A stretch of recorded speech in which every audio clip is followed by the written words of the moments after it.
बच्चों को तालीम तो ना दे सके, लेकिन हाथों पे हथकड़ियां जरूर लगा दी।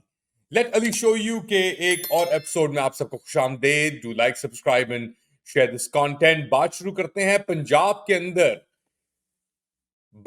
एक बच्चे को अरेस्ट किया गया। एक्चुअली कुछ कुछ बच्चे थे, एक बच्चा नहीं था, कुछ बच्चे थे। मैंने उसके ऊपर पहले ही बात की है। 9 साल से लेकर 12 साल की उम्र तक ये बच्चे थे। इनमें से एक बच्चा शायान था और ये लगा रहे थे स्टिकर्स एहतजाज के लिए 24 नवंबर को, और इनको पंजाब पुलिस ने आकर अरेस्ट कर लिया। जी, अरेस्ट क्यों किया, किस वजह से किया, कैसे किया, क्या हुआ? वो इसलिए किया क्योंकि इनकी वीडियोज ही बनी हुई थी स्टिकर लगाते हुए। तो एक 12 साल के बच्चा, उसके हाथ पे हथकड़ियां लगी और लाहौर से उसे पुलिस स्टेशन लेके गया गया, इस्लामपुरा पुलिस स्टेशन के अंदर। अब ये कैसे जाहिल लोग हैं, कैसे फ्रॉडिये हैं ये, कि खुद ही तो बैठे हुए हैं ये लंदन में, यूरोप में, और वहां पे पुलिस से जाके कह रहे हैं हम पे एहतजाज हो रहा है, और यहाँ पे ये 12 साल के बच्चों को उठा रहे हैं ये और हथकड़ियां लगा रहे हैं उनके ऊपर। और बच्चों की आप इंथुजियाज्म देखें, वो बच्चे परेशान नहीं है, रो नहीं रहे, वो बच्चे हंस रहे हैं, उनकी शक्लों पे मुस्कुराहटें हैं। और इसीलिए ये लोग नाकाम हैं, क्योंकि इतनी हरासमेंट, इतनी हदूद पार करने के बाद भी ये कुछ नहीं कर सके। तो क्या होगा, क्यों हो रहा है ये? कुछ ही दिन रहते हैं अब 24 नवंबर को, और मैं बता दूं आपको, 4 अक्टूबर को ये मैंने सेंस फील की थी अपने जराए से, सोशल मीडिया से।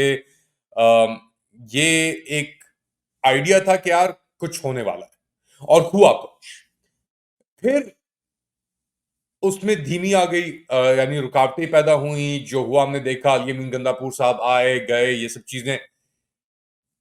इस बार 24 नवंबर को मैं कुछ चीजें महसूस कर रहा हूं।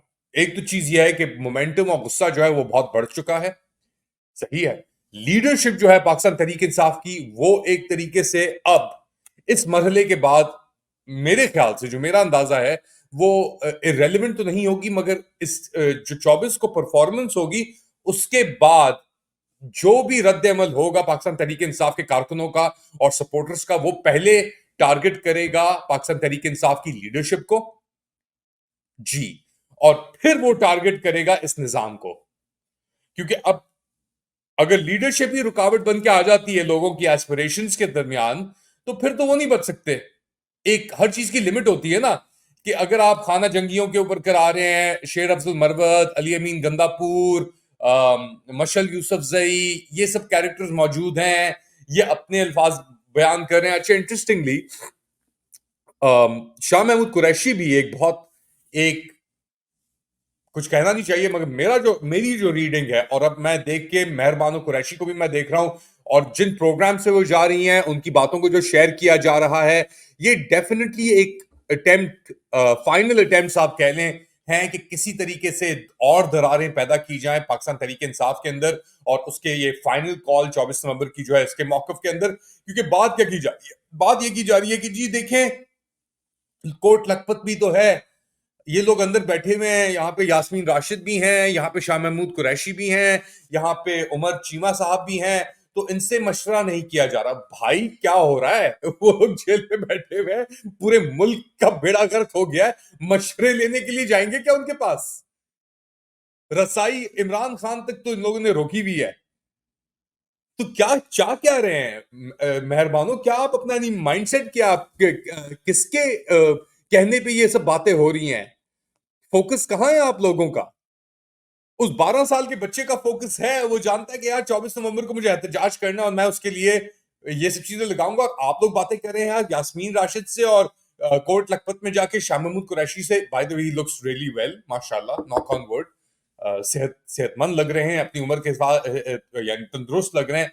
मगर ये क्या माइंडसेट है ये? और जैन कुरैशी की जो हरकतें हैं, जो रही हैं जैन कुरैशी की हरकतें, 4 अक्टूबर को तो चलो जो हुआ, जो आईनी तरमीम हुई, जो सब चीजें हुई, फिर अपना ये फरहान विर्क के थ्रू वीडियो कॉल रिलीज करना, और फिर आके ये बयान देना कि मेरी फैमिली ने सबसे ज्यादा कुर्बानियां दी हैं। नहीं, ये आप गलत बात कर रहे हैं। और मैं बताऊं आपको, ये बस 24 नवंबर आने वाला है, इसके बाद ये सब जो हरकतें हुई है ना, सब हरकतें, अच्छा इसके अंदर सलमान अकरम राजा का साहब का भी बहुत एक अहम किरदार है। वो एक अच्छी इनिंग्स खेल रहे हैं, नो डाउट, मगर उनकी भी एक सिलेक्टिव आउटरेजिंग जो चल रही है। अब ऑब्वियसली जो जो बंदा मुल्क से बाहर बैठा है, देख रहा है चीजों को बाहर से अंदर की तरफ, जो अंदर सिचुएशन है, कैट एंड माउस गेम्स चल रहे हैं, लॉर्ड ऑफ फ्लाइज का एक सिचुएशन बनी हुई है, वो अपनी जगह पे है। लेकिन हकीकतन ये चीज ऐसी नहीं है अब, क्योंकि आपके पास चाइना मुकर गया आपसे। चाइना ने कहा ये Maryam Nawaz Sharif she can go to hell. KPK, उसको आप एलियनेट कर रहे हो, दहशतगर्द, पठान दहशतगर्द, केपी से दहशतगर्द आ रहे हैं। जो दहशतगर्द तुम लोगों ने खुद ही पंजाब के अंदर बिठाए हुए हैं, डॉक्टर उस्मान, ये उस्मान रियाज कौन है, ये आपका ये डीजी आईजीपी, और जो नासिर काम कर रहे हैं इस वक्त पाकिस्तान के अंदर, उनका क्या है? उनके लिए कौन बोल रहा है? नहीं। उनके ऊपर कोई तनकीद नहीं हो रही, वो दहशतगर्द नहीं है। जितनी दहशतगर्दी इन लोगों ने की है इतने अरसे के अंदर, और ऊपर से केसेस पे केसेस, 9 मई के केसेस के अंदर अब तेजी पकड़ ली। क्या क्या समझ रहे हो तुम लोग? क्या कौन सी दुनिया में आप लोग रह रहे हैं? फूल्स पैराडाइज तो अपनी जगह पे होती है, मगर ये तो सब हदूद। एक मौलवियों को आपने पाकिस्तान टेलीकम्युनिकेशन अथॉरिटी के ऊपर काबिज किया हुआ है। ये इनको किसी जगह पे जाके, मेरे ख्याल से इनको अगर आप ये काउंसिल ऑफ इस्लामिक आइडियोलॉजी में लगा दें, जो चेयरमैन है retired major general Hafizur Rahman sahab, और इनकी हरकतें, अब ये खुद ही आके कह रहे हैं कि जी वीपीएन के बगैर हमारी इंडस्ट्री जो है वो काम नहीं कर सकती, क्रिटिकल रोल जो है उसका उसके बगैर काम नहीं हो सकता। और दूसरी जानिब जो हरकतें हुकूमत कर रही है वीपीएन के ऊपर अनइस्लामिक हराम डिक्लेयर करना। अच्छा, एक और क्लैरिफिकेशन आई है, ये जो काउंसिल ऑफ इस्लामिक आइडियोलॉजी के सरबराह हैं, ये जो बैकलैश हुआ है वीपीएन के ऊपर, इसके बाद इनकी टोन चेंज हो गई है। अल्लामा रागिब नईमी अब कहते हैं कि जी मेरा ये मतलब नहीं था कि वीपीएन का इस्तेमाल हराम है।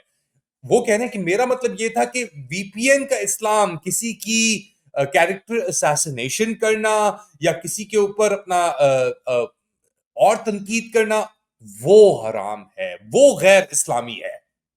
इसलिए कि नवाज शरीफ और उसका खानदान $700 मिलियन एक बार फिर डाका मार के उसने जो ट्रांसफर किए हैं इसाक डार के, ये यूएई के की उसके साथ मिलके एक फॉरेन फंड के अंदर डाले हैं पैसे, जो वो इसलिए कि हसन नवाज अपने डाकों को अब ब्रितानिया में छुपा सके, बैंक्रप्सी डिक्लेयर करके, कि जो बिजनेस और कारोबार कर रहे थे उसके ऊपर एक और पर्दा डाल के, यार के एसेट्स को मैं, मुझे अपना यानी ड्यूज ना देने पड़े, या टैक्सेशन नेट के अंदर मैं ना हूं। इसलिए कि पाकिस्तान एयरफोर्स के जहाज जो मेडिकल इमरजेंसी के लिए इस्तेमाल होते हैं, वो मरियम नवाज शरीफ को लेके आए वापस, लेके जाए और लेके आए वापस, और उनकी पूरे अंतराज को। इस वक्त जब अपेरेंटली तिरा में जो फॉर्मर केपी के फेडरली एडमिनिस्ट्रेटेड ट्राइबल एरियाज थे, उनके अंदर एसएसजी कमांडोज मरे हैं। केपीके के अंदर 7 पुलिस एहलकार बन्नू के अंदर मेरे ख्याल से उनको यरगमाल कर लिया गया है। तो सिचुएशन ये कालात के अंदर जो मारे गए हैं सिक्योरिटी फोर्सेस, तो सिक्योरिटी का जो फोकस है वो है इंटरनल डिस्ट्रप्शन और तबाही, माइशियत की तबाही, सिविल सोसाइटी की तबाही, लोगों के घरों की तबाही। और असली में, या असली में क्या हो रहा है? असली में ये लोग घर दे रहे हैं, जो इनके एहलकार हैं, फैशिस्ट एहलकार, जिसके अंदर डॉक्टर उस्मान भी हैं, Usman Anwar, Sabir Ahmed, Syed Ali Mohsin, deputy inspector general Karim Khan, इन सबको एक एक कनाल का प्लॉट सेक्टर इस्लामाबाद के सेक्टर E11 में दे दिया गया है। और एक फिक्स रेट के ऊपर दिया गया है ये। 1.5 मिलियन, यानी मेरे ख्याल से कितने हुए 1.5 मिलियन, 15 लाख रुपए हुए ना? नहीं यार। हाँ, तो 15 लाख रुपए में इनको 500 गज का प्लॉट अलॉट कर दिया गया है। इसकी असली कीमत जो है वो तकरीबन 3 करोड़ रुपए की ये प्रॉपर्टीज हैं। खैर, प्रॉपर्टी डीलर्स तो प्रॉपर्टी डीलिंग ही करेंगे ना, व्हीलिंग एंड डीलिंग। अब लोग मरे, खड्डे में जाएं, क्या हो क्या ना हो, ये सब चीजें तो यानी बात की बात है। शाह महमूद कुरैशी की मैं बात कर रहा था, तो एक एंटी टेररिज्म कोर्ट ने शाह महमूद कुरैशी और 20 और लोगों के ऊपर 9 मई के वाकयात को लेकर दोबारा उन्हें रजू कर लिया है। कोर्ट लखपत जेल के अंदर ये हुई थी और ये चार्जेस लगाई गई इनके ऊपर कि रेस कोर्स पुलिस स्टेशन के ऊपर जो हमले हुए थे वहां पे, उसके अंदर शाह महमूद कुरैशी साहब किस तरीके से फॉर्मली उनको चार्ज किया गया है, एजाज चौधरी को भी और फॉर्मर गवर्नर उमर सरफराज चीमा साहब को भी, 18 लोगों के समेत। अब it's getting really tedious, so to speak, कि जब चीजें इस तरह चलती जाए तो फिर आप क्या समझते हैं क्या होगा? 24 को क्या होगा, उससे पहले क्या होगा, उसके बाद में क्या होगा? बताएं मुझे कमेंट सेक्शन के अंदर। And do like, subscribe and share this content. इंशाल्लाह अगली बार आपसे दोबारा मुलाकात करेंगे, होपफुली बेहतर खबरों के साथ, मगर लग नहीं रहा। अल्लाह हाफिज।